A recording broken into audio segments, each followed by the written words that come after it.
வணக்கம். தமிழ்நாடு, இந்தியா இப்படி பல இடங்கள்ல செயல்பட்டு வரும் சமூக போராளி அது வேற யாரும் இல்லைங்க, நம்ம தமிழ் தேசிய விடுதலை இயக்கத்தின் பொதுச் செயலாளர் தோழர் தியாக ஐயா அவர்களோட தான் நம்ம இப்ப இருக்கிறோம். வணக்கம் ஐயா. வணக்கம். இப்போ சமீபத்துல பாத்தீங்கன்னா எலெக்ஷன் ரொம்பவே பரபரப்பா போயிட்டு இருக்கு. அங்கங்க பிரச்சாரம் பயங்கரமா போயிட்டு இருக்கு. அந்த கட்சி இந்த கட்சின்னு நம்ம இப்ப வண்டியில ரோட்ல வண்டி போக முடியாத அளவுக்கு டிராபிக் இருக்கு, நிறைய பிரச்சனைகள் போயிட்டு இருக்கு. இத சார்ந்து இப்ப இந்த பிஜேபிக்கு வரக்கூடாது அப்படின்னு நிறைய பேர் கருத்துக்களும் சொல்லிட்டு வராங்க. இப்போ ஏன் பிஜேபி ஆட்சிக்கு வரக்கூடாது அப்படிங்கிறது உங்களோட கருத்து என்னங்க ஐயா? அதாவது தமிழ்நாட்டில் பிஜேபி ஆட்சிக்கு வர போகிறதில்ல, வர முடியாது. அவங்க போட்டியிடுகிற எல்லா தொகுதிகளிலும் வெற்றி பெற்றால் கூட அவங்க வர முடியாது. ஆனால் பிஜேபி தலைமையிலான ஒரு கூட்டணி, அவங்க இந்திய அளவில் அவங்க தான் தலைமை. என்டிஏ தேசிய ஜனநாயக கூட்டணிக்கு அவங்க தான் தலைமை. தமிழ்நாட்டை பொறுத்த வரைக்கும் அந்த கூட்டணியில் பெரும்பான்மையாக இருக்கக்கூடிய கட்சி அதிமுக. ஓகே. இப்போ அவங்க ஏற்கனவே அதிமுகவில் எடப்பாடியை முதலமைச்சராக்கணும்னு சொல்லியிருக்கிறாங்க. அப்படி ஒருவேளை அந்த கூட்டணி வெற்றி பெறுமானால் இது அதிமுக ஆட்சியோ அல்லது என்டிஏ கூட்டணி ஆட்சியோ வரும். அவங்க அதிமுகவில் எடப்பாடி தலைமையில் நாங்கள் அதிமுக ஆட்சி தான் சொல்கிறாங்க. போதிய அளவு பெரும்பான்மை கிடைக்கலன்னா அவங்களும் ஒத்துக்க வேண்டி வரும். என்டிஏ கூட்டணி ஆட்சியை அமைத்து கொடுத்து ஒத்துக்கணும். அப்படி வந்துச்சுன்னா என்டிஏயினுடைய ஆள் தலைமை எடப்பாடியா இருக்கலாம், ஆனா அதனுடைய தத்துவ தலைமை எதுவா இருக்கும்னா பிஜேபியா தான் இருக்கும். ஏன்னா அவங்க கையில தான் அகில இந்திய தலைமை இருக்கு. தலைமை இருக்கிறது மட்டும் இல்ல, இந்திய அரசு அவங்க கையில தான் இருக்கு. இப்ப ஏற்கனவே அவங்க என்ன சொல்லிட்டு இருக்கிறாங்க, ரெண்டு இடத்துலயும் இணக்கமான அரசு இருந்தால்தான் நமக்கு பணம்லாம் கிடைக்கிறாங்க. அதுல என்ன உட்பொருள் இருக்குன்னா, எனவே அவங்க கொடுக்குற பணத்தை நம்பிதான் இவரே ஆட்சி நடத்த முடியும். அப்ப இயல்பாகவே யாரு தலைமையில முதலமைச்சராக வந்தாலும் நடைமுறையில் அது பாஜக ஆட்சியாகத்தான் இருக்கும். எனவே நீங்க பாஜக ஆட்சிக்கு வந்துட்டான்னு கேட்டதுல தப்பு இல்லை இல்லையா? பாஜகவே நேரடியா வரப்போறதில்ல, பாஜகவை சேர்ந்த ஒருத்தர் முதலமைச்சராக போறதில்லைனாலும் இது நடைமுறையில் பாஜகவினுடைய ஆட்சியாகத்தான் இருக்கும். இப்போ பாஜக ஆட்சிக்கு வந்த இடங்கள்ல எல்லாம் என்ன நடந்திருக்குன்னு கொஞ்சம் நம்ம ஒப்பிட்டு பார்க்கலாம். இப்போ மணிப்பூர்ல பாஜக ஆட்சிக்கு வந்துச்சு, டெல்லியிலையும் பாஜக ஆட்சி அதுக்கேற்ற மாதிரி தான் இருந்துச்சு. இப்போ டெல்லி தலைநகரத்தில் அவங்களுடைய ஆட்சி வந்திருக்கு. இப்போ மகாராஷ்டிராவில் இருக்கிறாங்க, மத்திய பிரதேசம், ராஜஸ்தான், இங்கே எல்லா இடங்களிலுமே மக்களுடைய வறுமையும் துயரமும் பல மடங்கு அதிகரிச்சிருக்கு. அதை விட முக்கியம் என்னன்னா, வளர்ச்சி, நிம்மதியான வாழ்க்கை என்பது ஒரு பக்கம் இருக்க, மக்களிடையே தொடர்ந்து பூசலும் மோதலும் வளர்க்கப்பட்டிருக்கு மதவெறி அடிப்படையில். இப்ப நீங்க இந்தியாவில் பெரிய மாநிலம் உத்தரப்பிரதேசம். உத்தரப்பிரதேசத்துல அவங்க வாக்கு சேகரித்த முறையே என்னன்னா, 80 விழுக்காடு இந்துக்கள், 20 விழுக்காடு மற்ற சமயத்தவர். இந்த 80 விழுக்காடு மக்களை பாதுகாப்பதற்கு பிஜேபி இருக்கு.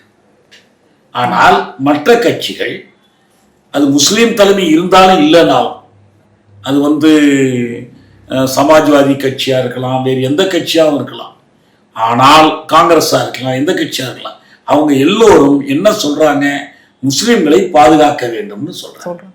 முஸ்லீம்களுக்குத்தான், அந்த 20% முஸ்லீம்களுக்கு தான் அவங்க பாதுகாப்பு, நாங்க 80% இந்துக்களுக்கான பாதுகாப்பு. எனவே இந்துக்களை பாதுகாக்க வேண்டும் என்றால் பாஜகவுக்கே வாக்களியுங்கள். பாஜக வேட்பாளர்கள் யாரும் முஸ்லீம் கிடையாது, அவங்க எல்லோருமே இந்துக்களாக தான் இருக்கிறாங்க. இன்னைக்கு டெல்லியில அரசாங்கத்தில் எடுத்துக்கிட்டீங்கன்னா, இந்திய அரசாங்கத்திலையும் முஸ்லீம்கள் தான். அவங்களுடைய நாடாளுமன்ற உறுப்பினர்கள் முஸ்லீம்கள் இல்லை, இந்துக்கள் தான். நாடாளுமன்ற உறுப்பினர்கள் எல்லாருமே இந்துக்கள் தான். அப்ப இந்த நிலையில் சிறுபான்மை மக்களுக்கு ஒரு ஆபத்தான ஆட்சியாக அது அமையும். இதை புதுசா நம்ம கண்டுபிடிச்சு சொல்ல வேண்டாம், ஏற்கனவே இதுதான் நடைமுறையாகவே இருக்கிறது. அவங்க பல காரணங்கள்னால, மாட்டிறைச்சின்னு காரணம் காட்டி, வேறு எத்தனையோ காரணங்களை காட்டி பசுக்குண்டர்கள்னே இருக்கிறாங்க, கவு விஜிலன்ஸ் என்று இருக்கிறாங்க. இதுபோல பல காரணங்கள்னால அவங்க தலித் மக்களும் இஸ்லாமியர்களும் சித்திரவதைக்கும் படுகொலைக்கும் ஆளாகி இருக்கிறாங்க. இந்த நிலை தமிழ்நாட்டுக்கு வரணுமா என்பதுதான் கேள்வி. சரிங்க. நேரடி பிஜேபி வந்தாலும் சரி அல்லது அதிமுக உருவத்தில் பாஜக வந்தாலும் சரி இந்த விளைவுதான் தமிழ்நாட்டுக்கு ஏற்படும். அதனால அது நம்ம அனுமதிக்க கூடாதுங்கிறது இந்த வருமுன் காவாதான் வாழ்க்கை மாதிரி ஆயிடக்கூடாது. நமக்கு இப்பயே இலைதாக முள்மரம் களைகன்னு வள்ளுவர். அந்த முள் மரம் முளைவிடும் போதே அதை களைந்துடும். நமக்கு அதுக்கான வாய்ப்பு தான் இந்த தேர்தல் என்பது. நம்ம வாக்காளர்கள் அதுக்கு தமிழ்நாட்டில் அந்த முள்மரம் வளருவதற்கு இடமே கொடுக்கக்கூடாது. வர்றதுக்கு வாய்ப்பு இருக்கா ஐயா? தமிழ்நாட்டுல ஆட்சி வர்றதுக்கு வாய்ப்பு இருக்கா? அதாவது வாய்ப்பு, பாசிபிலிட்டி அப்படின்னு எடுத்துக்கிட்டீங்கன்னு வச்சுக்கோங்க, யார் வேணாலும் வரலாம். எப்ப வாக்காளர்கள் வாக்களித்தார்.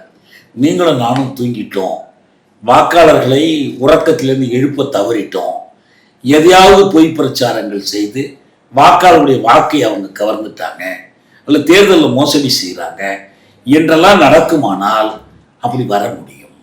வரவே முடியாதுன்னெல்லாம் நம்ம கண்ணை மூடிட்டு இருந்துடக்கூடாது.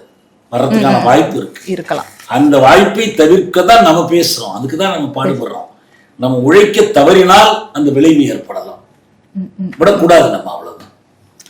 ஓகேங்க ஐயா. இப்ப அதிமுக பாஜக இந்த கூட்டணி தேர்தலை சந்திக்கிறது.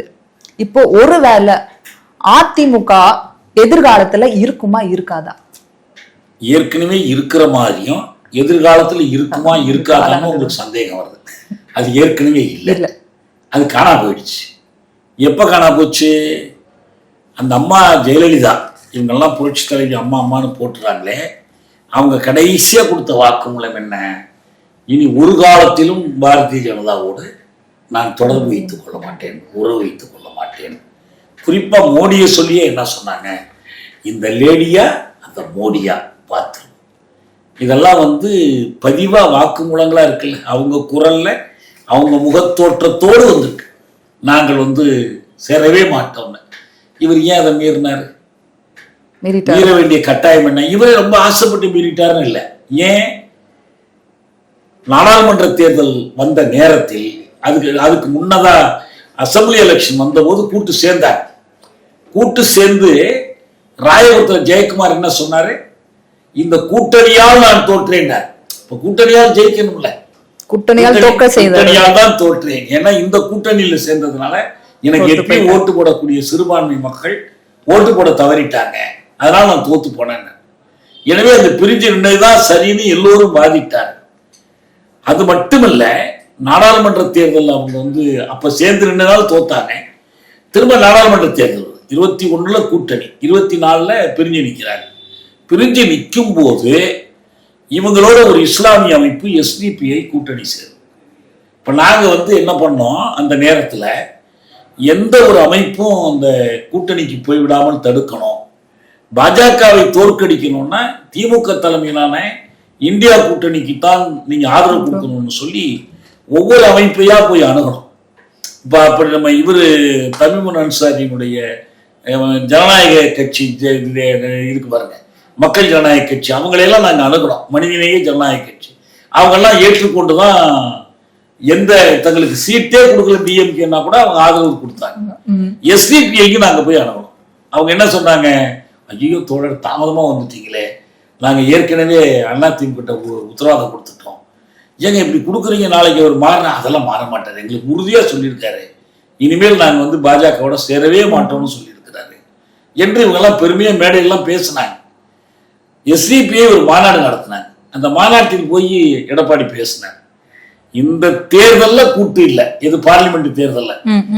ஆனால் எதிர்காலத்துல சட்டமன்ற தேர்தல் வந்தாலும் பாஜகவோடு நாங்கள் கூட்டு சேர மாட்டோம், என்னை நம்புங்கள் என்று பேசினார். அப்படி பேசிட்டு உண்மையில் என்ன நடந்துச்சு?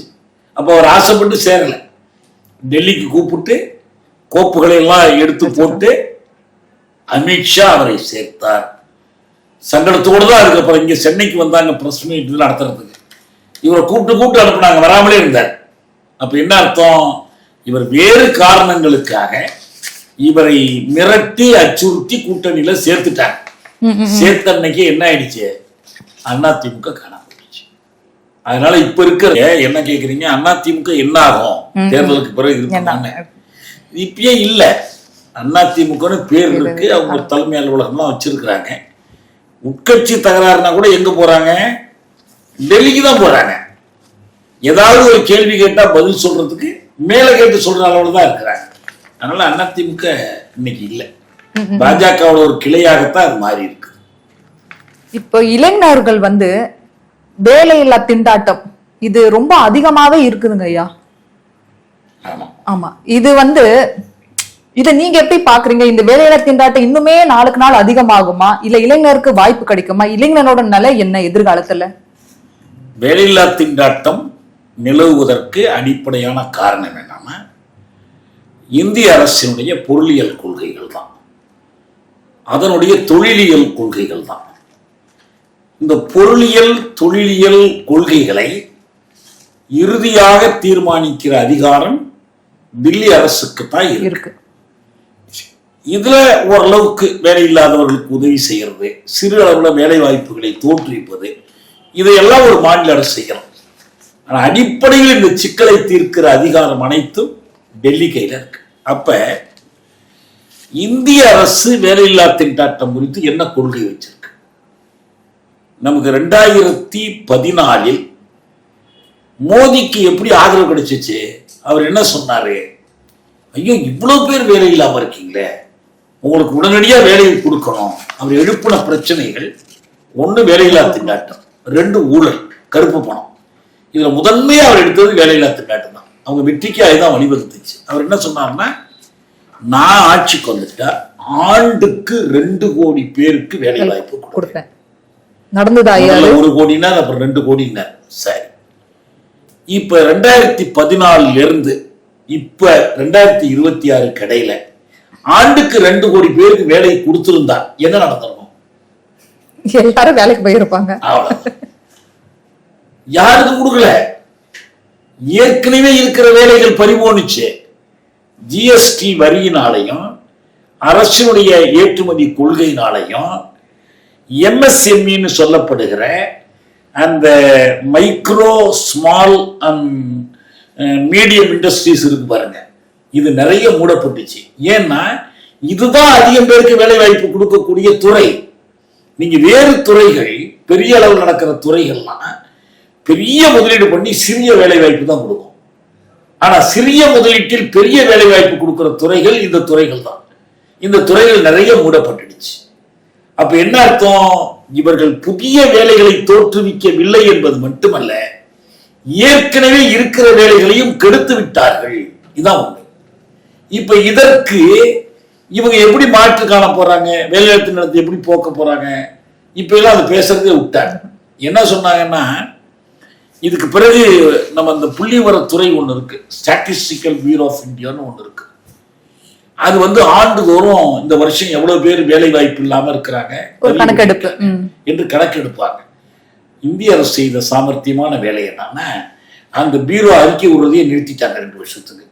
அதுல வேலை பார்க்கக்கூடிய அதிகாரிகள், நாங்க இப்படி பொய் சொல்லலாம் முடியாது, உண்மையை மறைக்க முடியாதுன்னு சொல்லிட்டு பதவி விலகி போயிட்டாங்க. இதான் நடந்தது. நேர்மையாவே போயிட்டாங்க. ஆமா, அவங்களுக்கு இதுக்கு ஒத்துக்கிற இல்லை. இப்ப நல்லா எல்லாம் தெரிஞ்சு போச்சு, கைப்புண்ணுக்கு கண்ணாடி தேவையில்லை. இன்னைக்கு தெருவுக்கு தெரு, ஊருக்கு ஊர் வேலை இல்லாத கூட்டம் அலைந்து தெரியுது. ஆலை அரசுகள், சோலை மிராசுகள் பாலில் மிதந்தது போது இங்கு வேலை இல்லாதவர் வீதி முனைகளில் வீதிக்கு அடைவதை பாரு, அவர் கூட்டத்தை ஓரணி சேரும்னு கண்ணதாசன் அந்த காலத்துல பாருங்க. இந்த வேலை இல்லாதவர்களுடைய கூட்டம் தான் இன்னைக்கு தெருவுக்கு தெரு காணப்படும். எந்த புள்ளிவரம் இல்லாமலே நம்ம தெரிஞ்சுக்கலாம். வேலையில் இருக்கிறவங்க கூட என்ன இருக்கு, அவங்களே சொன்ன மாதிரி பக்கோடா சுட்டு வித்துக்கலாம் இல்லையா? அது கூட ஒரு வேலை வாய்ப்பு தான். கண்டிப்பா தொழில் தானே. ஆமா, அது ஒரு தொழில். அதுதான் இவங்க கொடுத்துருக்குறாங்க. யாருக்கு அந்த பக்கோடா சுட்டு வித்துக்கிறதுல இனி ஒண்ணுமே இல்லை. ஆனா என்ன படிக்க வச்சுட்டு பக்கோடா சுட்டு வித்துக்கிறது? இன்ஜினியரிங் படிச்சுட்டு, டாக்டர் படிச்சுட்டு, உயர் பதவிகளுக்கு எல்லாம் படிச்சுட்டு வந்து என்ன பண்றாங்க?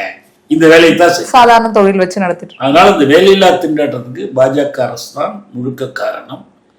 அதை எதிர்த்து மக்களுக்கு ஓரளவுக்கு உதவிகள் செய்யணும்னா அதுக்கு ஒரு சமூக நல கொள்கை வேணும். அந்த கொள்கை பாஜக கிடையாது, அதிமுக கிடையாது. அருமையான விளக்கம் ஐயா, உண்மையிலே சொல்றேன். கடைசியா நான் கேக்குறேன், இந்த மத்திய அரசு தமிழ்நாட்டுக்கு வர வேண்டிய கிட்டத்தட்ட 2400 கோடி பணத்தை வந்து ஸ்டாப் பண்ணி வச்சிருக்கு. இதுக்கான சில பிளாக்மெயிலும் நடந்துட்டு இருக்கு. இந்த பிரச்சனை வந்து இப்படியே தான் இருக்குமா? இது ஏன் நடந்தது? இப்ப எதனால அதை பிளாக் பண்ணி வச்சிட்டு இருக்காங்க? அதான், இந்திய அரசு ஒரு அரசு, தமிழக அரசு இன்னொரு அரசு. இந்திய அரசமைப்பு சட்டத்துல இது மாநில பட்டியல், ஒன்றிய பட்டியல், ஒத்திசைவு பட்டியல்னு 3 பட்டியல் இருக்கு. State list, union list and concurrent list. State லிஸ்ட்ல உள்ள எந்த செய்தியிலையும் மாநில அரசு முடிவெடுக்கலாம், செயல்படுத்தலாம். இப்ப இவங்களுக்கு கல்வி வந்து ஒத்திசைவு பட்டியல்னா ஒரு பக்கம் இந்திய அரசுக்கு சில முடிவுகள் எடுக்கிற உரிமை இருக்கு, மாநில அரசுக்கு இருக்கு. எனவே மாநில அரசு விருப்பம் இல்லாத ஒன்றை அவங்க மேல திணிக்க முடியாது. கடந்த காலத்தில் காங்கிரஸ் ஆட்சி காலத்துல நவோதியா பள்ளிக்கூட திட்டம் கொண்டு வரும்போது தமிழக அரசு ஏற்றுக்கொள்ளல. ஏன்னா நவோதியாவில் இந்தி கட்டாயம் படிக்கணும். நவோதியாங்கிறது எல்லா மாணவருடைய கல்விக்கும் பயன்படக்கூடிய தொகையை எல்லாம் ஒரு சில மாதிரி பள்ளிகளுக்காக செலவிடுவது. ஒரு மாவட்டத்துக்கு 1-2 இருக்கும். இந்த 1-2க்காக எல்லா மாணவர்களுக்கும் இருக்கக்கூடிய பொதுவான பள்ளிகள் இருக்கு பாருங்க, அதை மூட வேண்டி வரும். அதனால அதுக்கு எதிர்ப்பு தெரிவிச்சார். அதோட இந்தி திணிப்பு என்பது அதனுடைய ஒரு பகுதி. ஆமா. இப்ப அந்த நவோதயா பள்ளியை இவங்க ஏற்றுக்கொள்ளல மாநில அரசு. அதுக்காக என்ன பண்ணாங்க இந்திய அரசு? ஒன்றும் பண்ணல. ஏத்துக்கிட்டா செய்யணும், ஏத்துக்கலாம் போன்ட்டாங்க. அப்ப அதே வேலை இப்பயும் பிஎம் ஸ்ரீ பள்ளிகளை ஒத்துக்கொண்டால் தான் நாங்க பணம் கொடுப்போம்னு சொன்னா இது மிரட்டல் தானே. நீங்க எப்படி இந்திய அரசு அப்ப எஜமான அரச, அவங்க வந்து பேரரசு, இவங்க சிறு குறுநில மன்னர்களா? அப்படி ஒண்ணும் கிடையாது. இது ஒரு அரசு, அது ஒரு அரசு. இவங்க துறைகள், எந்தெந்த துறைகள் இவங்க அதிகாரத்தை, அம்பேத்கர் தான் சொன்னார், இவங்க எந்தெந்த துறைகள் ஒதுக்கப்பட்டிருக்கோ அந்த துறைகளில் அந்த மாநில அரசு இறைமை உள்ளதுன்னு சொல்றேன். இப்ப இவங்க துறைகள், வேளாண்மை துறை இருக்குன்னா அது மாநில அரசு சம்பந்தப்பட்டது. ஆனா வேளாண்மை துறையில அவன் சட்டம் இயற்றுறான். இவங்களை வந்து கட்டாயம் ஏத்துக்கணும்னு கட்டாயப்படுத்துறான். மக்கள் போராடி தான் அதை முறியடிச்சாங்க. அதே போலதான் இதுவும், பணம் கொடுக்க மாட்டேன், நீ என் கொள்கையை ஏத்துக்கிட்டாதான் நான் கொடுப்பேன்னு சொன்னா, அப்ப நாளைக்கு மாநில அரசு என் கொள்கையை ஏத்துக்கிட்டாதான் நான் வரி வாங்கி உன் கையில கொடுப்பேன், இல்லைன்னா வரியில உனக்கு பங்கு கொடுக்க மாட்டேன்னா என்ன ஆகும்? இப்ப அரசமைப்பு சட்டமே குலைந்து போகும்ல. கண்டிப்பா அந்த நிலைக்கு தான் அவங்க வழிவகுக்கிறாங்க. இந்த சர்வதேச அளவுல போர் நடந்துகிட்டே இருக்கு. இங்க இந்தியாவோட பங்கு என்னவாயா இருக்கும்? அதாவது ஏற்கனவே இந்திய அரசினுடைய அயலுறவு கொள்கையில ஒரு முக்கியமான கூறு அமைதி என்பது. நீங்க அவ்வப்போது அப்ப பிரதமர்கள்லாம் பார்த்தீங்கன்னா புறாவை பறக்க விடுவாங்க. அந்த அமைதி புறாவுக்கு அடையாளம். புறாவே அமைதி. ஆமா, அமைதிக்கான அடையாளம். இப்ப அணு விசை இருக்குன்னா அதை நாங்க போருக்கெல்லாம் பயன்படுத்த மாட்டோம், அமைதி வழி பயன்படுத்துறோம் என்று சொல்லுவாங்க. இப்ப 2 பக்கம் உலகத்துல 2 அணிகளா பிரிஞ்சு, இப்போ சோவியத் யூனியன் தலைமையில் ஒரு கூட்டணி, அமெரிக்கா தலைமையில் ஒரு வட அட்லாண்டிக் கூட்டணி என்று பிரிஞ்சிருக்கிற போது நாங்கள் அணிசாரா கொள்கையை கடைபிடிக்கிறோம். இந்த அணியிலும் இல்லை, நாங்கள் அந்த அணியிலும் இல்லை என்று 2க்கும் நடுப்புற இவங்க ஒரு நிலைப்பாடு எடுப்பாங்க. நான் அலைன்டு மூமெண்ட், NAM. அந்த நான் அலைன்டு மூமெண்ட்ல தலைமை வகிக்கக்கூடிய நாடுகளில் ஒன்றாக இந்தியா இருந்துச்சு. இதெல்லாம் கடந்த காலம். ஆனால் இப்போ ஒரு போர் நடக்குதுன்னா உலகத்துல மிக முக்கியமான ஒரு பகுதி, ஒரு நடுவாந்திரமான பகுதி, அதான் மிடில் ஈஸ்ட். நடுக்கிழக்கு, மிடில் ஈஸ்ட் பகுதியில் நடக்குது. ஏன் அது ரொம்ப முக்கியமான பகுதியா இருக்குதுன்னா, ஏராளமான எண்ணெய் வளம், பெட்ரோலியம், கேஸ் இதெல்லாம் வந்து அதிகமா இருக்கக்கூடிய ஒரு பகுதி. அது இந்த மத்திய தரை கடல் பகுதியில இருக்குது. அந்த பகுதியில இன்னைக்கு போர் நடந்துட்டு இருக்கு. ஒரு பக்கம் இஸ்ரேல் லெபனானை தாக்குது, ஈரானை தாக்குது, பாலத்தீனர்கள் வாழக்கூடிய காசாவை தாக்குது. அமெரிக்கா அவ்வளவு தொலைவில் இருக்கிற நாடு ஈரான் மீது வந்து குண்டு பொழியுது, இஸ்ரேலுக்கும் ஆதரவு கொடுக்குது. ஈரான் தனித்து நின்று இதையெல்லாம் எதிர்த்து போர் புரிந்து கொண்டிருக்கு. இது ஒரு பக்கம். இந்த போர் எப்படி ஆகுமோன்னு அச்சமா இருக்கு. ஏன்னா இப்போ ஒரு 4-5 நாள் முன்னால, ஏப்ரல் 7ஆம் தேதி, நான்லாம் கவலையோடு தூங்காம இருந்தேன், என்ன நடக்க போகுதுன்னு. ஏன்னா ட்ரம்ப் என்ன சொல்லிட்டாருன்னா, a whole civilization is going to die-ங்கிறார். ஒரு முழு நாகரிகம் செத்து போகுது. முழு நாகரிகம் அவர் எதை சொல்றாருன்னா பாரசீக நாகரிகம். ஈரான் தான் பாரசீகம். அந்த ஈரான் 9 கோடி மக்கள் வாழக்கூடிய நாடு, உலகத்தினுடைய தொன்மையான நாகரிகங்கள்ல ஒண்ணு. அந்த நாகரிகம் சாக போகிறதுங்கிற அவ்வளவு மக்கள் செத்து போறாங்க. அவங்களுடைய பண்பாடு, வாழ்க்கை எல்லாம் அழிய போகுது. ஏன் 2 மணி நேரம் டைம் கொடுக்குற, அந்த 2 மணி நேரம் தான் இந்த மிச்சம் இருக்கு. அதுக்குள்ள ஹோர்முட்ஸ் நீரிணைன்னு சொல்லி ஒரு குறுகிய நீர் பரப்பு இருக்கு. அது வழியா கப்பல்லாம் போகணும். அது ஒரு பக்கம் ஈரான், இன்னொரு பக்கம் ஓமன் இருக்கு. ஈரான் தன் வழியா இந்த வழியா போகும் பகை நாடுகளுக்கு நாங்கள் இடம் கொடுக்க மாட்டோம். அதை திறந்து விடலைன்னா நான் உங்க நாட்டை அழிக்க போறேன், உங்க நாகரிகத்தையே அழிக்க போறேன், உங்க நாட்டு மனிதர்கள் எல்லோரையும் அழிக்க போறேன்னு அதுக்கு அர்த்தம். அதுதான் the whole civilization is going to die. I am going to wipe out the country. அதனுடைய நாகரிகம் அவர் மிரட்டுறார். ஒயிட் ஹவுஸ்ல இருந்து அவர் சார்பில் ஒரு அதிகாரி என்ன சொல்றாருன்னா, ஒரு ஐயா சும்மா சொல்றாருன்னு நினைச்சிடாதீங்க, அவர் உண்மையாவே சொல்றாரு. அதை நம்ப முடியல. அப்படி இன்னொருத்தர் சொல்றதுக்கு ஒருத்தர் இருக்காருங்க.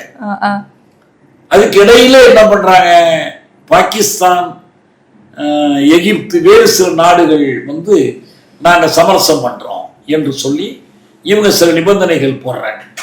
அந்த ஈரான் என்ன சொல்றாங்க, நாங்க ஒரு 10 இது சொல்றோம், எங்களுக்கு வந்து ஹோர்முட்ஸ் திறந்து விடுறதுன்னா இதான் கண்டிஷன், நீங்க இப்படி நடந்துக்கணும், இந்த போரை நிறுத்தறதுக்கு நாங்களும் போர் நிறுத்தத்துக்கு ஒத்துக்கிறோம் என்று சொல்லி 1 வாரம் போர் நிறுத்தம் அறிவிக்கிறாங்க. இப்ப அது மட்டும் அறிவிக்கலன்னா என்ன நடந்திருக்கும்னா அன்னைக்கு பெரிய அழிவு ஏற்படுறது. அதுக்கு பிறகு இந்த அமெரிக்காவும் ஈரானும் பாகிஸ்தான்ல போய் பேச்சு நடத்துறாங்க. பாகிஸ்தான் உங்களுக்கு தெரியும், இந்தியாவுக்கு அண்டை நாடு, இந்தியாவோட ஒப்பிட்ட ஒரு சிறிய நாடு. அந்த நாட்டோட பிரதமர் ஷெரீஃபும் இராணுவ தளபதி முனீர்ங்கிறவரும் 2 பேரும் தான் நடுவத்தில் இருந்து பேசுறாங்க.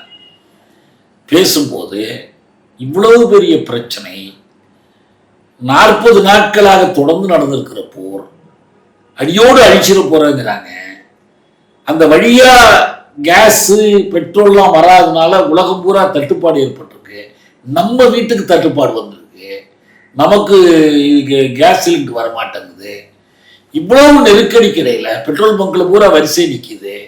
எதிர்காலத்துல இது வருமா தொடர்ந்துங்கிற சந்தேகம் இருக்கு. இடையில ஏதோ இந்திய கப்பல்கள் கொஞ்சம் விடுறோம்னு சொல்லி விட்டாங்க. இது பல நாடுகளுக்கு பெரிய நெருக்கடி வந்திருக்கு. இந்தியா தன்னை வல்லரசு நாடாக கருதி கொண்டிருக்கிற நாடு. அப்படிப்பட்ட ஒரு நாட்டுக்கு இந்த பேச்சுவார்த்தையிலேயோ சமரச உடன்படிக்கையிலோ எந்த பங்கும் இல்லை. ஏன்னா இப்ப இவன் சொல்றத அமெரிக்காவும் கேட்க மாட்டான்.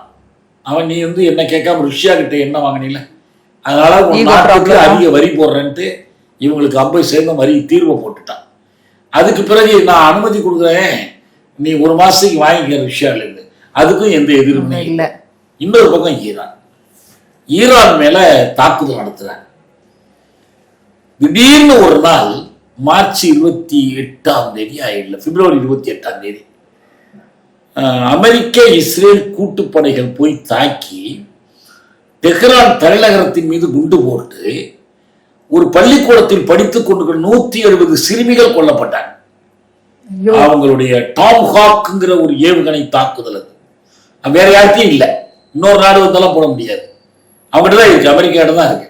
2வது பள்ளிக்கூடத்து மேல அந்த நாட்டினுடைய அதிபர் அயத்தொல்லா கமேனிங்கிறவர், அவருடைய குடும்பம், அவரோடு சேர்ந்து பேசுகிற உயர் அதிகாரிகள் எல்லாரும் ஒரே இடத்துல படுகொலை செய்யப்பட்டார். இந்தியா என்ன பண்ணணும், இந்த குழந்தைகள் கொல்லப்பட்டதை கண்டிக்கணும். அயத்தொல்லா காமேனி ஒரு நாட்டோட அதிபர், கண்ணை திறந்து பார்க்கணும். அந்த நாட்டோட அதிபர் கொல்லப்பட்டதை கண்டிக்கல, எதையுமே கண்டிக்கல. 1 வாரம் கழிச்சு போய் அவங்க தூதரகத்துல போய் மருந்துகிறோம்னு எழுதி வச்சுட்டு வர்றாங்க. இந்திய பிரதமர் கண்டிக்கல, இந்திய அரசாங்கம் கண்டிக்கல. அதனுடைய விளைவு என்ன உங்களுக்கு, ஈரான் கிட்டே இவங்க போய் எதுவும் முகம் கொடுத்து பேசல. நீ யாரையா எனக்கு சொல்லலாம். இந்தியாவுக்கு கப்பல்களை அனுப்பும் போதே ஈரான் என்ன சொன்னிச்சு தெரியுங்களா, நாங்க இந்திய மக்கள் எங்கள் நண்பர்கள், எங்களுக்காக நீங்க போராடுறீங்க. காஷ்மீர்ல இருந்து நிதி திரட்டி கொடுத்தாங்க ஈரான் மக்களுக்கு. இந்திய மக்களை நேசிக்கிறோம், அவங்களுக்காக இந்த கப்பலை அனுமதிக்கிறோம். மோடி அமைச்செல்லாம் கொடுக்கல. அதனால இவங்க 2 தரப்புல யாருக்கிட்டையும் பேச முடியாது. இன்னொன்னு என்ன, இந்த சமரச பேச்சுவார்த்தை நான் நடத்த 2 பேருக்கும், எனக்கு ஈரானும் ஃப்ரெண்டு தான், அமெரிக்காவும் ஃப்ரெண்டு தான். இன்னைக்கு புதுசா வந்திருக்கிறாரு மொச்சிதோபா கொபைனின்னு, அவரும் எங்களுக்கு ஃப்ரெண்டு தான், ட்ரம்ப்பும் ஃப்ரெண்டு தான். மூஞ்சேல போய் பேச முடியாது. இவங்களுக்கு என்ன வெக்கமா இருக்கு, ஏன்னா பாகிஸ்தான் போய் பேச்சு நடத்தலாம். அங்க இவங்க ஒரு ரூம்ல அவங்க ஒரு ரூம்ல உட்கார்ந்து இருக்காங்க. அமெரிக்க குழு ஒரு ரூம்ல இருக்கு. அந்த வான்ஸ்ங்கிற உதவி துணை குடியரசுத் தலைவர் அவர் குழு, இன்னொரு பக்கத்துல ஈரானுடைய அயலுறவுத்துறை அமைச்சர், அவங்க நாட்டோட பேரவைத் தலைவர் எல்லாம் உட்கார்ந்துருக்காங்க. நேருக்கு நேர் சந்திப்பு இல்லை. இங்க ஒண்ணு எழுதி கொடுப்பாங்க, ஒரு யோசனை சொல்லுவாங்க, இது போய் அங்க கேட்பாங்க, அதை கொண்டு வந்து இவங்கள்ட்ட கேட்பாங்க. சரி, இதுல எங்க போனார், இந்தியா எங்க போனுச்சு, மோடி எங்க போனார்னா ஒரு கார்ட்டூன் இன்னைக்கு பிரபலம் ஆயிடுச்சு. என்னன்னா, இந்த 2 ரூம்லயும் உட்கார்ந்து இருக்கிறவங்களும் இவர் போய் டீ கொடுத்துட்டு இருக்கிறார். இவ்வளவுதான் இந்தியா. பேச்சுவார்த்தை நடத்துறவங்களுக்கு டீ கொடுக்குற அளவுக்கு தான் உனக்கு மரியாதை. இந்த நிலைமை ஏன் ஏற்பட்டுச்சு? உன்னுடைய தவறான அயலுறவு கொள்கை. நீதியின் பக்கம், அறத்தின் பக்கம் நீ நிற்கல. நீ ட்ரம்பை கண்டு பயப்படுற. ஈரானுக்கு நீதி கிடைக்கணுங்கிறதுக்காக நீ குரல் கொடுக்கல. அது உனக்கு அதனால பயனும் கிடைக்கல, நன்மையும் கிடைக்கல. இந்த நிலை இருந்துச்சுன்னா என்ன ஆகும்? நமக்கு நாளைக்கு இங்க எல்லா விலைவாசியும் உயரும், எல்லா நெருக்கடிகளும் ஏற்படும். இவங்க என்ன ஆதாயம் கிடைக்குதோ, ருஷ்யாவிலேருந்து ஆயில் கிடைக்குதா, அதானி கம்பெனிக்கு கொடுத்து வித்து காசு சம்பாதிப்பாங்க. மக்களுக்கு எதுவுமே பலன் இருக்காது. அப்ப நம்ம என்ன பண்றோம்? இப்படிப்பட்ட மோடியினுடைய ஆதரவு பெற்றவர்கள், மோடியினுடைய கட்சி, அவருடைய கூட்டணி தமிழ்நாட்டில் அடியோ துடைத்தறியப்பட்டுச்சுன்னா நம்ம என்ன சொல்ல முடியும்? அவர் சேர்த்துக்கு நாங்க பொறுப்பு இல்லாமல் நம்ம பேச முடியும். கண்டிப்பா. அதனால இந்த உலக மக்களுடைய அமைதிக்காக, ஈரானுடைய மக்களுக்காக, இந்திய மக்கள் அனைவருடைய மரியாதைக்காகவும் நம்ம என்ன பண்ணணும்? மோடியின் கூட்டணியை தோற்கடிக்கணும். கண்டிப்பா ஐயா. பெரிய இந்த பள்ளிக்கூட இன்சிடென்ட் என்ன ரொம்ப பாதிச்சிருச்சு. உண்மையால சொல்றேன், இப்போ நீங்க பேசுனத வச்சு நிறைய பேர் கண்டிப்பா ஜீரோ பிஜேபிங்கிற ஒரு கான்செப்டுக்குள்ள வந்திருப்பாங்க. உண்மையாலே எல்லா தெளிவான ஒரு விளக்கத்தை கொடுத்தீங்க. ரொம்ப நன்றி ஐயா. நன்றி.